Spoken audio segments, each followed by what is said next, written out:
Thank you for listening to We Have Ways of Making You Talk. Sign up to our Patreon to receive bonus content, live streams, and our weekly newsletter with money off books and museum visits as well, plus early access to all live show tickets. That's patreon.com/wehaveways.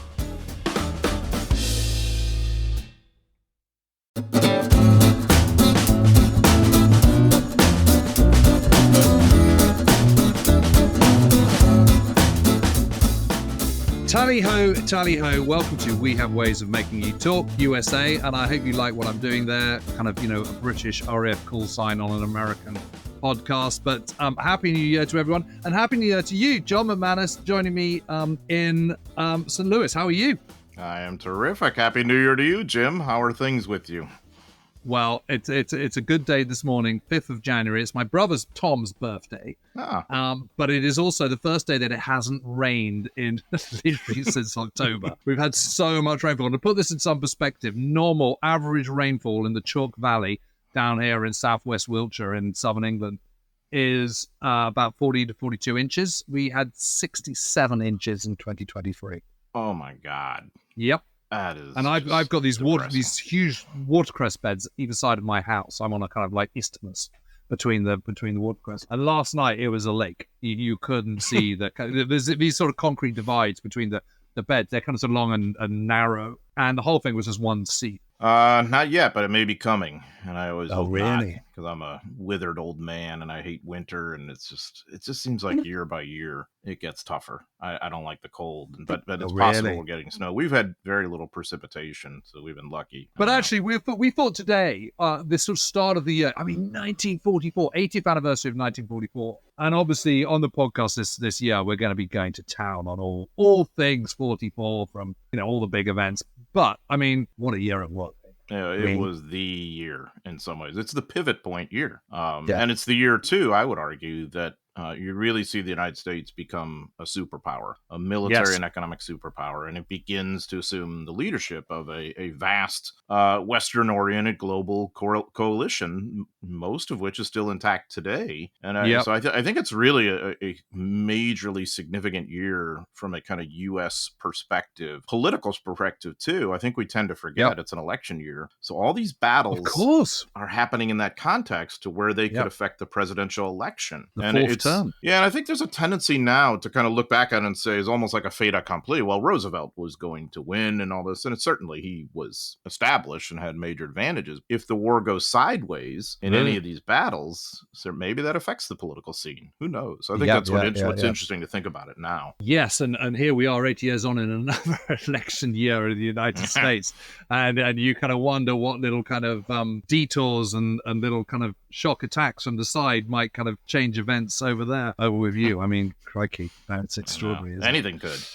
Anything can happen. You never know. Yeah, because by 44, the U.S. is mobilizing for all these major battles that are going to happen all over the globe in the course of the year. Any one of them, then the stakes are high. Normandy is the one we focus on the most because obviously that's the centerpiece of everything. But obviously, as you know, Italy, everything that's going on there. Operation Diadem, there's a lot on the line there in May of 44. And of course, Marauders in Burma, Marshall Islands campaign. January and February 1944. Well, yes, exactly. We were going to talk about, we thought we'd have a kind of like overview of 1944 in the Pacific. Specifically, rather than the kind of the Western Hemisphere. So where are we at? It's the 1st of January, 1944. You're MacArthur, you're kind of you're Nimitz, you're Roosevelt, and the chiefs, the American chiefs of staff. Where are you at? What's it looking like? It's a year of hope, definitely. A hope of a year in which you'd be expecting to have great gains, right? Yeah. Most definitely. But it's also the year in which, in terms of geography, it's the greatest extent of the Imperial Japanese Empire, isn't it? Because they do this bizarre, which, it's hard to fathom. They do this offensive in China. Ichigo, yeah, and that is really meaningful too. It's the largest land offensive in the history of Japan. And in 1944. In 1944, and it's quite successful in some ways, in the sense of inflicting major losses on Chiang Kai-shek's armies. creating serious refugee problems, creating a major political crisis in which there's a lot of concern that they're actually going to get to Chongqing, collapse Chiang's and just regime. to be clear, so Chiang Kai-shek is, for those who don't know, he is the Chinese nationalist leader. There is a kind of sort of civil war in waiting in China. Mao Zedong's communists and the national government, which is, it's a Republic of China, you know, the last emperor, etc., has been overthrown. So it's got that. And in 1937, the Japanese invade. And then there's this kind of war of the conquest of the eastern coast of China, Beijing, Nanjing, you know, they all get swallowed up by the Japanese. Then there's kind of sort of stalemate, just largely because of just the huge extent and expanse of China. And Nanjing is where Chiang has his nationalist headquarters, where there is the new capital of nationalist China. In 1937, yeah. In 37, yeah, from 1937 onwards. So the Second World War might begin in Europe in 1939, and for the United States in December 1941, but for China and Japan, it's been going on since 1937. And then in 1944, I mean, you know, one of the reasons why Japan does this war of conquest in late 41, early 42, is because it's not winning in China and is running out of resources and needs to grab oil and rubber and all the things that it needs to kind of protract the war in China. And so it needs to get them off these imperial powers of the Netherlands, of the USA, and of France, you know, Indochina, you know, which is now, of course, Vietnam, taken by the Japanese in 1940. Yeah, and in a weird way, that's what sets in motion the tension that ultimately leads to war between Japan and the United States. So I sometimes say, ironically enough, the U.S. went to war with Japan over Vietnam in 1941, not strictly speaking because they cared about Vietnam, but because they cared about what Japanese encroachment on Vietnam meant in the larger context of what was going on in China and, of course, the Pacific and everything else. And so I like to think of it too, and you know that what's happened is that the Imperial Japanese Army had gotten the war it wanted on the continent, in China, obviously, but also obviously in Southeast Asia too. And this had not worked out well enough for them. The Imperial Navy was always much more interested, of course, in the resource of the Pacific, especially the so-called Dutch East Indies or Indonesia, where Japan really could get the resources it coveted. Right. And so they both get what they want, and thus Japan ends up in a two-front war, very similar to Germany in Europe, embracing a two-front war and with the same kind of catastrophic consequences. But in 1944, so one front being China, and the other front being the kind of Pacific and Southeast Asia. Yeah, it's almost a three-front war if you consider Southeast Asia. Yeah, exactly. And so what's interesting from a Japanese perspective is that it's not really almost until 1944 that they're starting to become cognizant, especially in the Imperial Japanese Army, that this other front in the Pacific is going to become a real problem for them, that the American advance in the Pacific is going to become an existential issue, because really they're fixated on the continent for the first year or two of the war. And, you know, so there of course had been some key battles like Guadalcanal and Buna and so on and so forth, but these are very small potatoes in terms of the involvement of troops. But do they not think, though? I mean, I got the impression that you know, once the Japanese leadership realizes at the sort of back end of 1942 that it's going to lose Guadalcanal, that they're in big trouble. You know, I don't think the combination of Midway and Guadalcanal. Or is that a retrospective look? I think that's retrospective. I mean, certainly we could find plenty of Japanese statesmen who kind of grasp this, but I'm talking about from a kind of military planning context of Imperial General Headquarters in Tokyo. Not quite yet, because to them, this is all very remote, and these places like Guadalcanal. I mean, so even Midway is just a remote thing. That's certainly a major setback, but I don't think that all that many, not terminal. Maybe not terminal in the sense that maybe now there's a naval balance of power, but one that in time is not going to favor Japan as the U.S. naval program kicks in, and that's of course where we are by early 44. That has started to happen, and by the end of the year, the United States Navy is without any question, in my view, the most powerful Navy on the planet and maybe on the history of the planet, you know, certainly by the end of the war. That's all kind of in the future from a Japanese perspective during Midway. And I think it would take somebody quite foresighted to sort of envision exactly how that's going to play out. What are the Japanese thinking? So you know, at the beginning of 1944, the Japanese still thinking, well, okay, we got a serious problem on our hands by this point, or are they still thinking it's up for grabs? I think it depends who we're talking about. But if we're talking about the Army, the viewpoint is that these places in the South Pacific that they've lost are very tangential. And that this is sort of the outer perimeter. You only have it because the war had gone so darn well in the first 6 months or so, and you had advanced farther south in the Pacific than you might have ever envisioned, and that maybe that's kind of the Navy's thing to deal with. Because, of course, I think it's important to remember, too, from a Japanese perspective, a lot of the ground fighting throughout the Pacific War is done by naval troops. The special naval landing forces that are often incorrectly called Japanese Marines. They're not Marines in the sense of like the U.S. Marine Corps, but yes, they do belong to the Navy. Army is fixated on China. So is it kind of sort of Solomon Schmolomon, really, kind of, as far as that's concerned?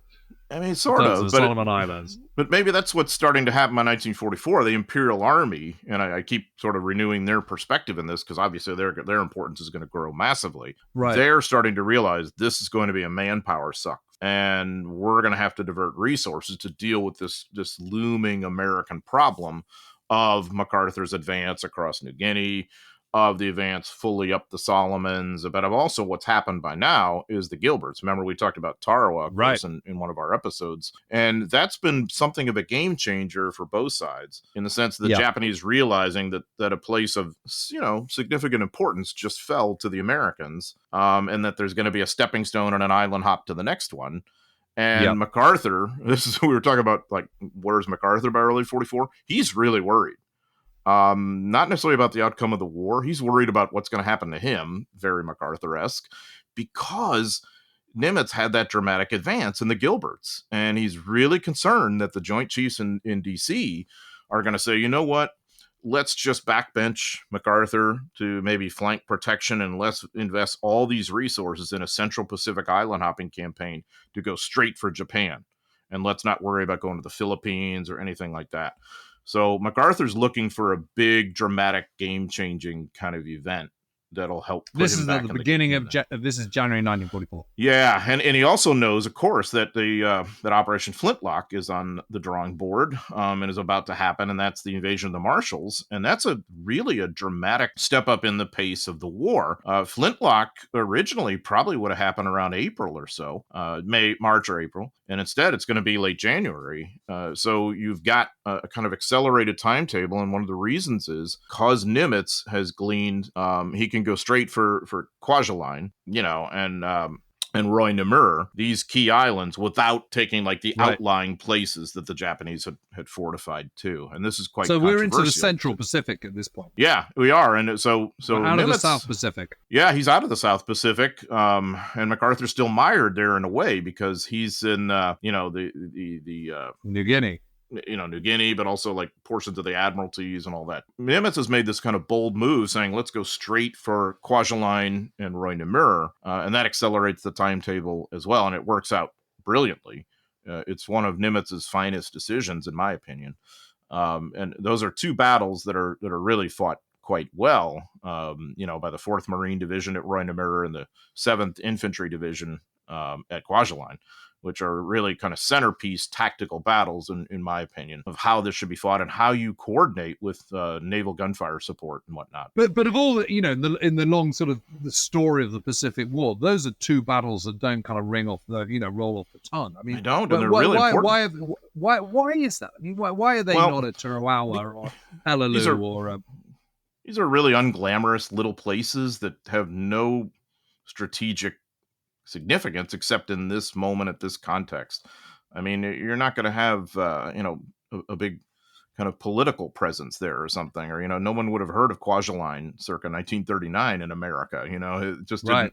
Whereas we all knew France, right? I mean, but so it's just this sort of place you had to have in this way station to defeat Japan. But what's really significant about the success of Flintlock, it accelerates that timetable probably by a good 2 months or so, that allows you to go to the Marianas, which really is the central campaign of the Pacific War.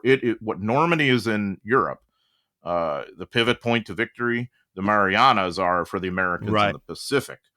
And so Flintlock's significance is that allows us to get to the Marianas when we do by June, whereas it probably would have been the fall. Which then in turn leads to an accelerated timetable for B-29s to be based there, to bomb the Japanese home islands and so on and so forth. So, but what's a little kind of bewildering, confusing about the war in 44 is that the Japanese have victories too, Ichigo, which we just talked about. I mean, that is, tactically speaking, a pretty major victory in China, in which they are advancing in a major way and inflicting tremendous damage on China, on the Allies, and in which there is a major political crisis precipitated, in which the Americans are really worried Chiang Kai-shek's regime is going to collapse. And if it does, then where are you? And we're worried that if that happens, the Japanese can redeploy those guys who are in China elsewhere in the Pacific, provided they have the shipping. And that's an if, but it could happen. So it's a real worry. It's a real worry. So the war could still, let's say Ichigo completely succeeds in its strategic object of collapsing Chiang Kai-shek, taking him off the board, and kind of marginalizing the Chinese communists in the north, freeing up Japan to redeploy some of its military assets elsewhere. I mean, we're looking at a much, much tougher war. It's bad enough as it is, I mean, we talk about these battles and how vicious they are. You think about the resources we're going to have to invest to defeat a Japan that doesn't have to worry about sending people to China. Yes, and of course the problem with Chiang is the nationalist government is by the beginning of 1944, the Americans have absolutely got the measure of that they're unreliable, that militarily they're all over the place, but economically they're all over the place. So for all the kind of enormous amount of resources that are pouring into China, I don't know. I mean, you have no idea whether this is going to be wisely used, whether it's actually materially going to help at all. And you've got this ally in China on which you've based a huge amount of resources and effort and time and enterprise and all the rest of it, and you have absolutely no control over, really.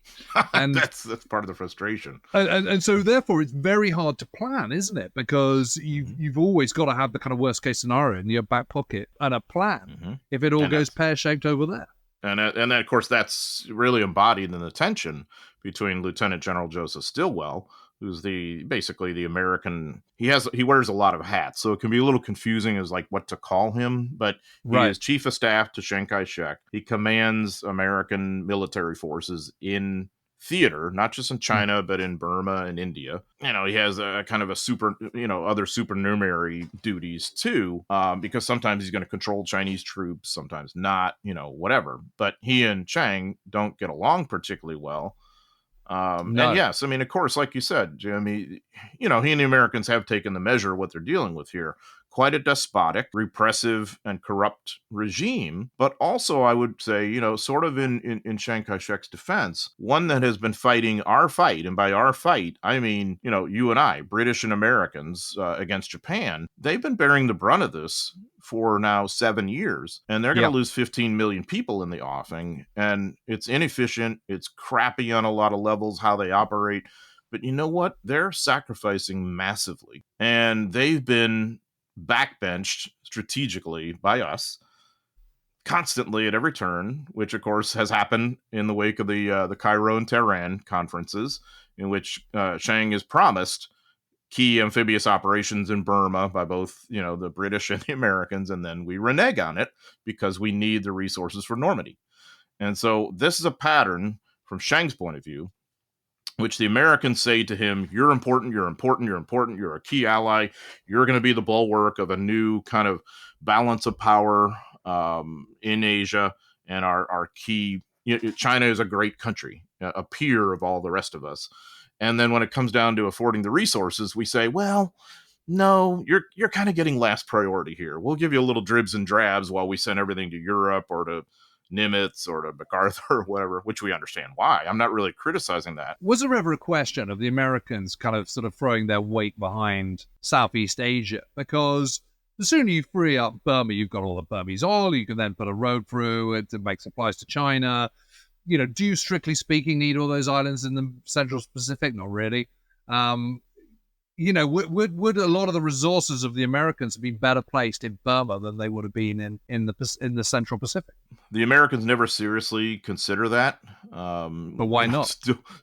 Well, because there is a sense that I think at Washington policymaking levels that the Pacific War is an airman's war in the sense of the kind of bases you can have on islands in the Pacific and what air power is going to mean to the demise of Japan. And I understand why they feel that way, because that's half the way it plays out on some levels. I think it's also undergirded by massive naval power and ground power that has to take these damn places and control them, which is not easy. So no, I mean, really, Stilwell and others have to really kind of shake the trees to get enough resources to build that road in North Burma to have that supply link to China, which is the whole purpose of that campaign. It would just make that whole supporting China would just make it so much easier. It would, you could just go straight over from Burma. Yeah, and I guess maybe I should revise my answer, that there isn't a sense that we're going to put all that into Burma that maybe we could in China itself.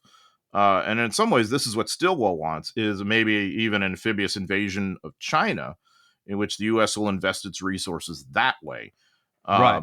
Now, this never really goes anywhere, of course, but it's something that Stilwell would have thought we should have considered, and I think even Wiedemeyer after him, who succeeds him in October of 44, when Chiang Kai-shek is just finally done with Stilwell and says, "You got to get this guy out of here. I won't work with him anymore." But if you got Slim at the beginning of 1944 and the Indian 14th Army kind of fighting in the Arakan in northwest Burma, you've got them winning that campaign, and then you've got Yugo, or is it Argo? I can't remember which one it is. The Japanese attack on by the 15th Army, Japanese 15th Army on Imphal and Kohima and all the rest of it. Which is also a real crisis in northeast India. If you got the kind of British drug Indians concentrating on that, clearing Burma and northeast India from the north southwards, and then you've got the Americans attacking up through Malaya and Singapore and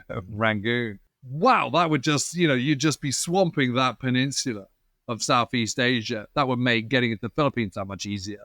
But also it would mean that you could then just flood that area. You get all those resources, deny them to the Japanese. But also you've then got a land route straight across into China, which is just that much easier. Which is what you have to have, and that's the whole game. And and you haven't got to sort of worry about kind of sandwiching in between Formosa, now Taiwan, and the east coast of China. You've got a route through the back door, which is closer to Chiang's nationalists anyway.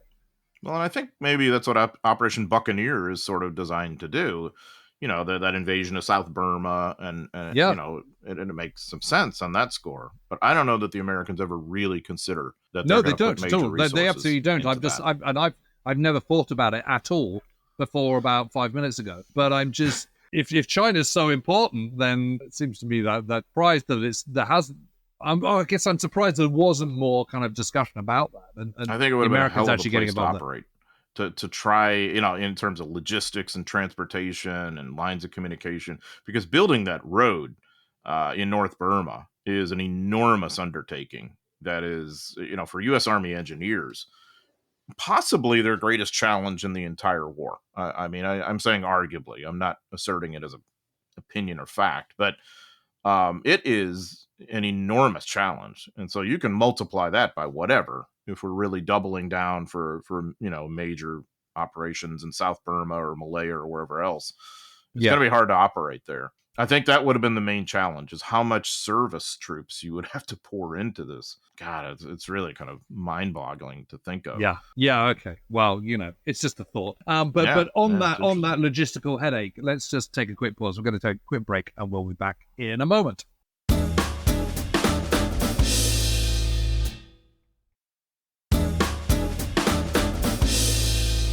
Welcome back to We Have Ways of Making You Talk USA with me, James Holland, and with John McManus. And we're just pondering alternative strategic possibilities in the Pacific and Southeast Asia campaigns and how you help China.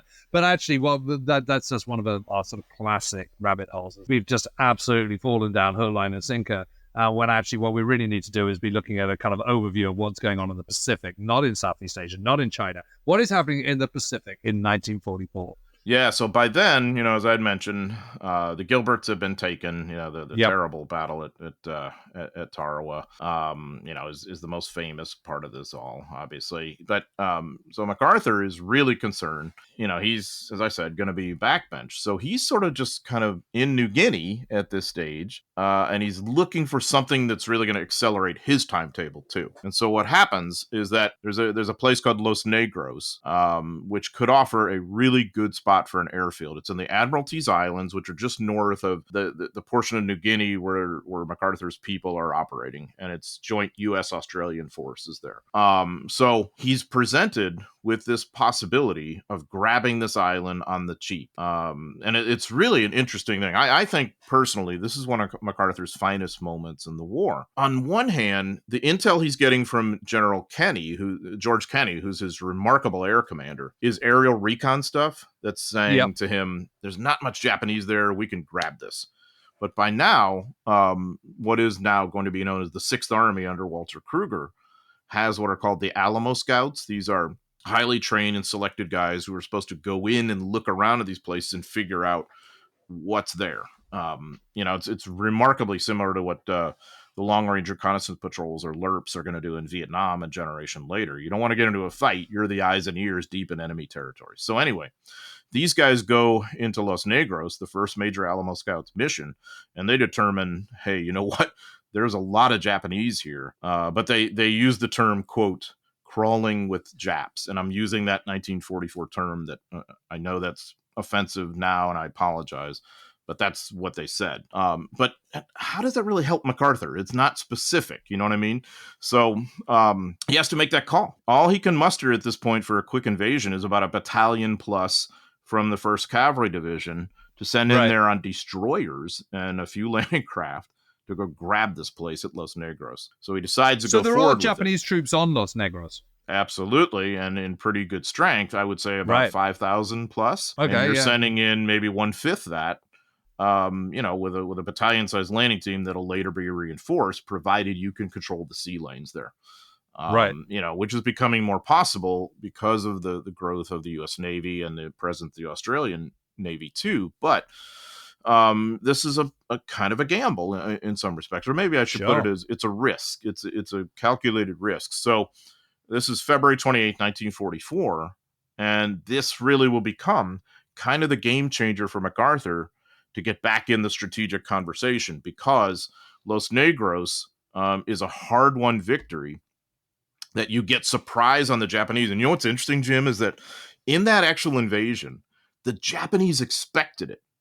So you didn't really surprise them that there was an invasion, but they thought it would come somewhere else. So it was mildly similar to what happens with the Germans in France. They expect the invasion, but they kind of think it's coming at Calais rather than Normandy or something. Right. In this case, the Japanese have most of their defenses oriented in the opposite direction to where you land. But once they react, then you got a problem. And so then the game is, let's hold them off in a perimeter and let's try and reinforce while we do that. And this is done successfully over the course of that next 5 to 7 days. So this battle is not that well known, but the 1st Cavalry Division there, loses, I think, 314 dead.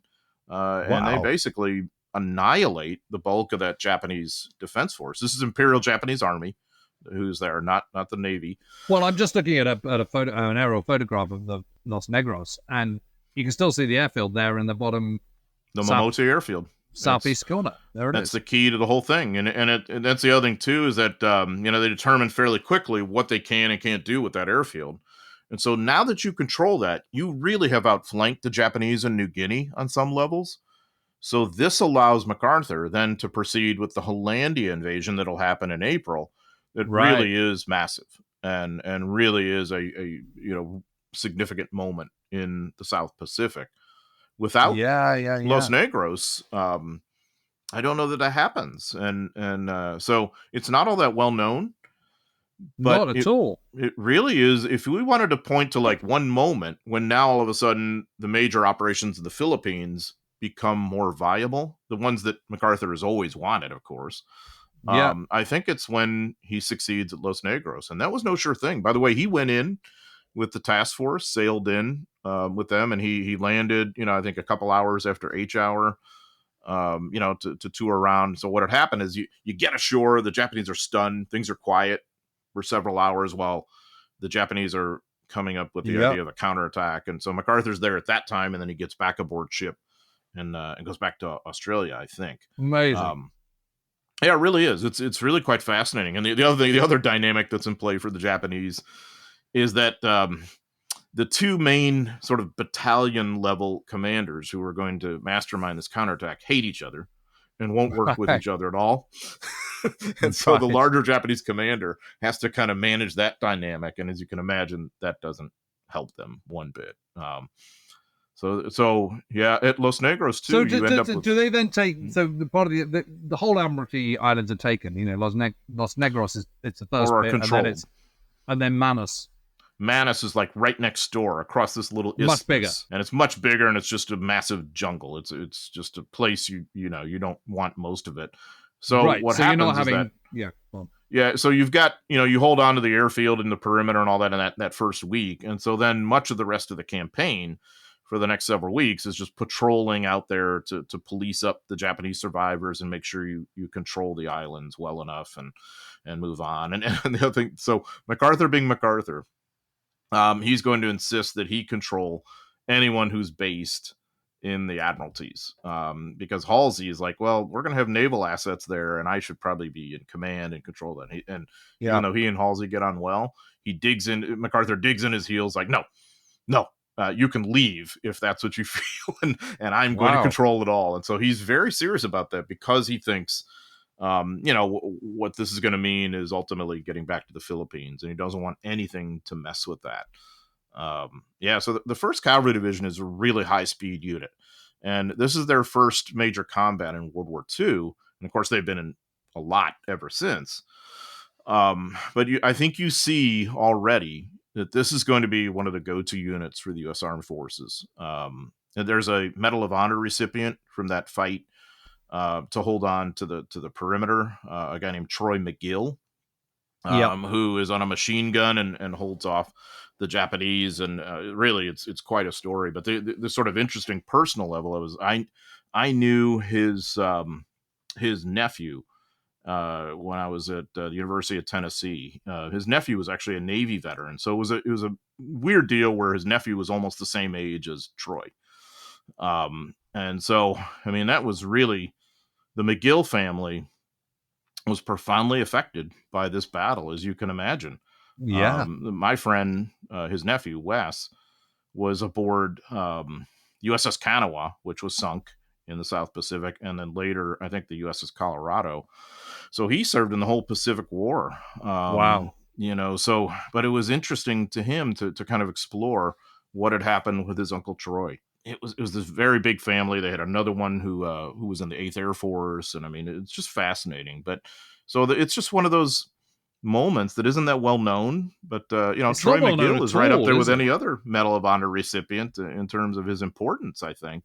No, it's absolutely extraordinary, and you can see if anyone cares to look at the map, you can see New Guinea. It's quite a big island. New Britain, off on its kind of sort of northeast, well, just side to the east, but side to the north, sort of flank of New Guinea, and then directly north of that, you've got the Admiralty Islands, and they're pretty small, but you can see why they're so significant because it's a kind of blocking position, that airfield, to the Japanese efforts to resupply New Guinea, right?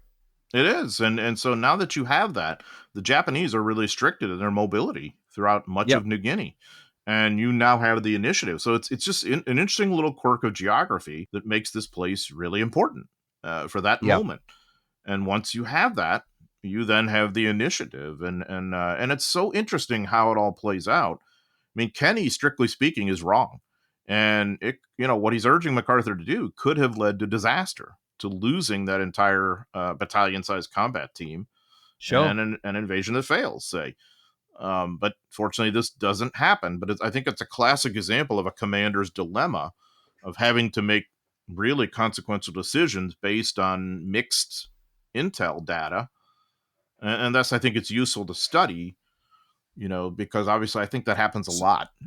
Right? So once MacArthur's got the Admiralty Islands, then how does that leap forward towards the going back into the Philippines and more or less later? Yeah, so the Admiralty on the success there at Los Negros and Manus is what paves the way for the invasion of Hollandia in April 1944, which massively outflanks many of the Japanese on the North New Guinea coast, thus accelerating the timetable, thus putting MacArthur, I guess we'll say, sort of in the conversation to argue for the Philippines. which is where we are by middle of the summer when you have the famous Pearl Harbor meeting with MacArthur, Roosevelt, and Nimitz. That by that time, Hollandia has happened, which allows MacArthur to kind of hold his head up high and say, you know what, I'm advancing as dramatically as Nimitz is. And it allows Roosevelt to say, maybe there's an advantage in a kind of two-fisted punch here.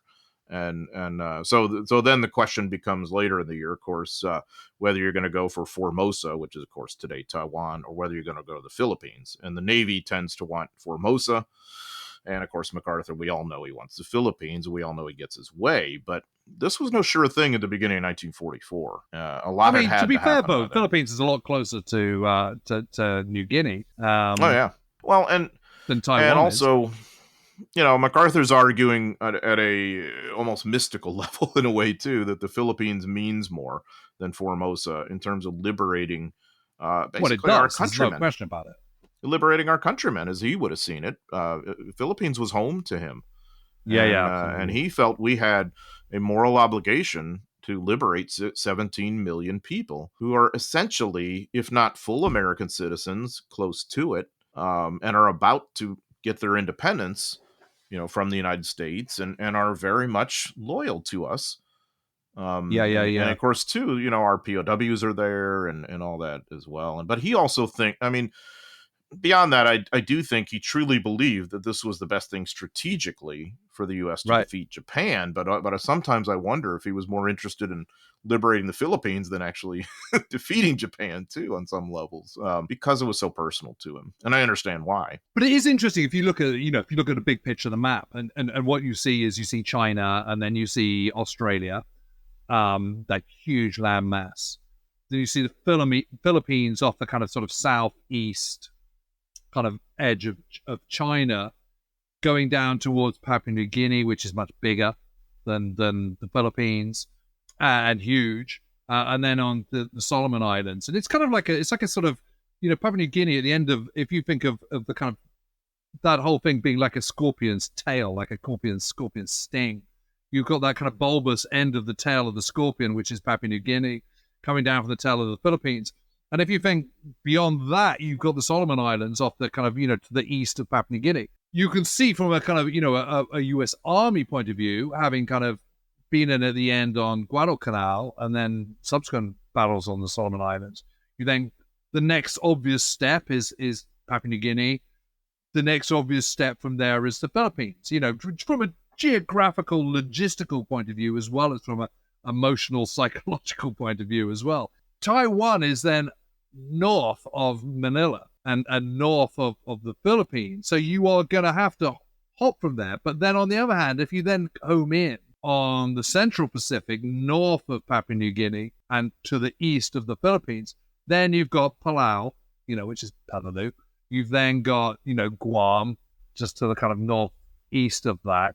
So you can see why the Marines who are already in that kind of that Central Pacific now are also thinking more in terms of Formosa, stroke Taiwan. Just well, from it's a more kind the of Navy geographical that's place thinking where they along are. those lines. Because if we do go to Formosa, it's going to be the Army that has to carry out the most of it. Because but so it really doesn't make that much sense to go into Formosa before you go to Philippines. Well, you have to choose one or the other, and so that's why this is such a showdown thing for MacArthur to get the Philippines instead of Formosa. Now, the way Admiral Ernest King, the chief of naval operations, sees it, the Philippines are tangential to the ultimate objective of getting to the Japanese home islands. And there ought to be just a straight on kind of advance, island hopping. And he sees Formosa as being closer to Japan and thus a better go from that point of view. Plus, you could also use it as a jump off point to help Chiang Kai-shek on the Well, you can, mainland. but from New Guinea and from even from Guam, I mean, it's a hell of a long way to Taiwan. Yeah. King would see it as, well, we're going to grab key islands on the way as the island hopping. Certainly the Marianas, obviously, are crucial to that, but also, the Marshalls and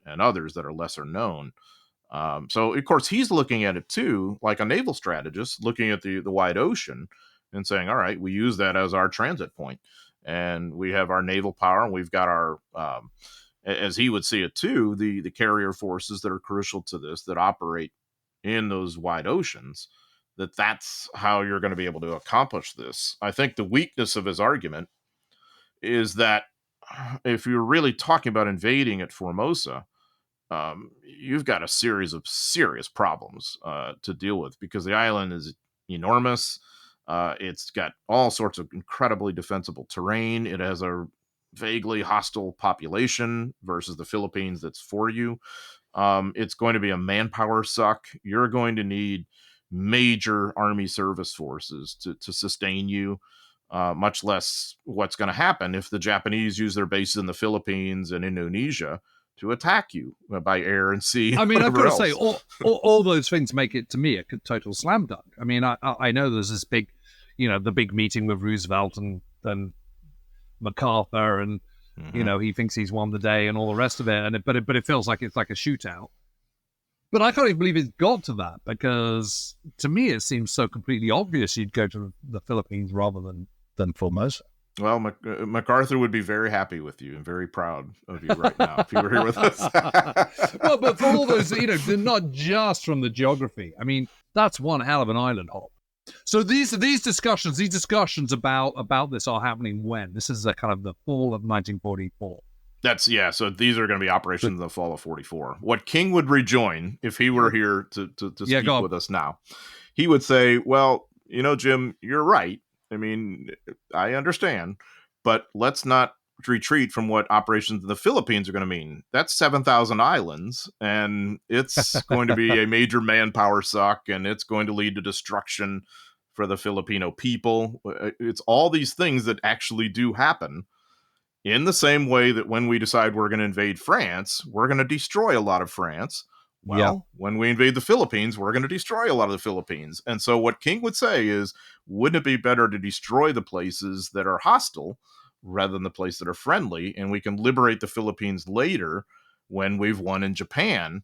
Of course, too, what MacArthur would come back to and say, well, what's going to happen in the meantime is that there's going to be an embargo and they're going to starve the Filipino people, and you're going to lose hundreds of thousands of people to famine. And he's right about that, too. What MacArthur would also presumably rejoin is saying, yeah, but Formosa is a total bitch of an invasion, because of the coastline, because of the hostile population, and at this stage of the war, we do not want to be undertaking anything where there's even a fraction of a chance that we might lose. Mm-hmm. Which there could have been a chance, and I think that's interesting, because obviously it applies to today, doesn't it? Yes. A potential invader of Taiwan has a lot of issues to deal with that are presumably more potent today than they might have been in 1944 and 45. Well, yes. So, and as far as I'm aware, there is no nation in the world that is fully equipped for amphibious warfare, and it's a way that the Americans were by 1944. Exactly. And so that's another factor as well to consider. So it's it would have been a really tough go. The operation was called Causeway back then. Right. That was what they were calling it, but obviously it never happens, fortunately, I guess. But yeah, I mean, of course, the Philippines. So I just think I understand that dilemma, both points of view, I guess. Because it really is tragic in some ways what happens in the Philippines. So what does happen is you do have the invasion of the Philippines in the back end of 1944, but you also have these island hopping operations, and not least the Palau, Peleliu, which turns into this total horror story, which again is a combination of U.S. Navy and U.S. Marine Corps for a bit, and they have an absolute shock, and then it's taken over by the Army, and of course, in the end of it, it's not a waste of time, but you didn't need to do it. So that's coming in September to November 1944 as well. So just to sort of just very, very quickly wheel back. So what's happening in the summer of 1944 and then in that Pacific campaign? So by then, of course, most famously, you have the Mariana. You got the Admiralties taken out by May. That kind of for sure. 18th of May is the end of it. By March, I guess we could say operations declared end in early May, but really, because you got to get Manus as well, haven't you? Yeah, we've won strategically, and we're moving on. April is when Hollandia happens, and then you're going to have, by we tend to forget this. June, July, August, there's bitter fighting that goes on in New Guinea as the Japanese react. It's very similar, like when you have a successful flanking move, there's a reaction to that, and you have to kind of defend your flank. You see that at the Driniamore River in New Guinea when these bypass Japanese decide rather than starve, we're going to attack. So MacArthur's dealing with those headaches, like in what has become his rear, in a way. You have the Battle of Biak, which is also unfortunately forgotten. This is May and June 1944. And that's an island sort of the northwest of New Guinea that you need as a airfield and pivot point to move on to the Philippines, of course. And this is one heck of a battle that devolves into caves. And here's a pattern we're going to see for the rest of the war. As you go farther north, it becomes less about jungle fighting and more about cave fighting in some respects. And the Japanese with the inland defense and all that, which they do hastily at Biak, but eventually more deliberately later. So you got that. And then, of course, more famously, the operations of the Marianas, the invasion of Saipan on June 15th, the invasion of Guam on July 21st, the invasion of Tinian. Those are, if I'm trying to be as objective as I can, those are probably the most significant strategically, to the outcome of the war, the operations that we got. Why? Because that's where you get airfields from which you're going to bomb Japan, which obviously is really, really important. But that's not happening until the end of the year, too. So it's what strikes me. And it's worth saying there is still an airfield on Tinian. Yeah, absolutely. And by the way, it's being dedeveloped and used more now than it had been in the past. I'll say it's just amazing. I think we all know why. There's a little bit. Guam just to the south of it. Yeah, and Guam obviously has remained a major. It's a U.S. territory, and you've got a major Air Force base there, Anderson Air Force Base, and U.S. You've been to Guam, haven't you? I have not. No. Have you not? Believe it or not. Well, listen. So, and then you get that, and you have this awful fight at Peleliu, and then you have the invasion of the Philippines. So that is, in a kind of nutshell, what's happening in the Pacific in 1944. I mean, it's you literally couldn't pack more drama into it. If anyone's listening to this, if they're out kind of walking the dog or sitting on the kind of morning commute or whatever, wherever you're listening to your podcast, I cannot urge you enough to look at, an atlas or Google Maps or something, because you really do start to get, all these places, they're just names: Tinian, Guam, Palau, the Admiralty Islands, where trying to get a sense of where all this stuff is and how it all fits together it can be really, really confusing. And I tell you what, it really does kind of throw a lot of light onto kind of, you sort of go, oh, okay, I get it. I get where that is. And just remember that Formosa is now Taiwan. So one and the same place. And you can start to see how it all fits together, can't you? And I should hasten to add, lest we forget, the other sort of subplot that's happening is that North Burma campaign designed to open up the road into China. And so Stilwell has had to move heaven and earth just to get a regimental-sized infantry unit deployed to theater that we call Merrill's Marauders. And so by March, they're doing their thing in one of the most hellacious campaigns in all of World War II. I think we're going to be we will be doing detailed pods on all these things, and we will 100% be doing the admin box in the Arakan in February. We'll actually 100% be going into some detail in the Battle of Imphal and Kohima, which of course is taking place from kind of sort of March to July 1944 in that area of northeast India, actually. So all this to come in 2024. But John, we've probably we've run out of steam a little bit. Not run out of steam, but we've run out of time.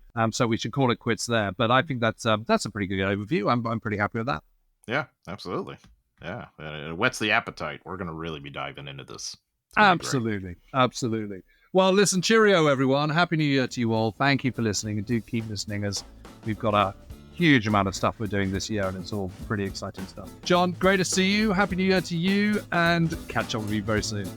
Yeah, looking forward to it, Jim. Great to see you. Cheerio for now. See ya.